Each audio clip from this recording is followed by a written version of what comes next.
Une page consacrée à notre patrimoine. Saint-Martin de Montbéliard, le plus vieux temple protestant de France, rénové de fond en comble depuis 4 ans. C'est un chantier à 5 millions d'euros. Les travaux ont repris après quelques difficultés financières. Explication Hugo Flotta-Talon et Valentine Heitz.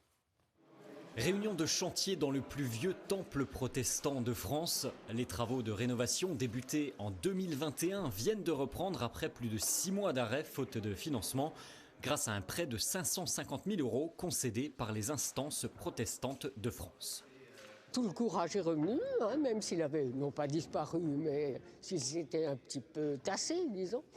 Nous sommes ravis de savoir que nous allons pouvoir ouvrir ce temple au public et refaire des cultes et y refaire beaucoup de choses, y compris de la culture, parce qu'on n'est pas seulement une association cultuelle, nous avons aussi une association culturelle et nous pourrons donc ouvrir le temple à tout le monde. Et alors, ils viennent exactement à l'angle. Ils viennent là, donc il va venir ici. L'architecte du chantier, à près de 5 millions d'euros au total, espère une réouverture avant la fin de l'année et le marché de Noël de Montbéliard. Le plafond et les 4 murs ont été intégralement nettoyés pour retrouver les couleurs d'origine. Ça, c'est ce qui a été le plus long, le plus coûteux. Aujourd'hui, on s'occupe des sols.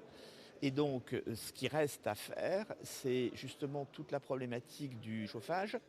Avant d'installer une pompe à chaleur géothermique, des fouilles archéologiques ont été faites à l'intérieur du temple du XVIIe siècle, mais aussi à l'extérieur.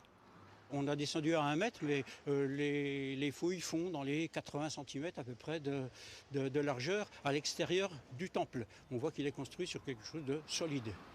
Ici, ce qui a été retrouvé, donc, ce sont des ossements mis en vrac dans le sol, épars. On voit ici, il y a 2 crânes. On voit également des ossements longs en travers.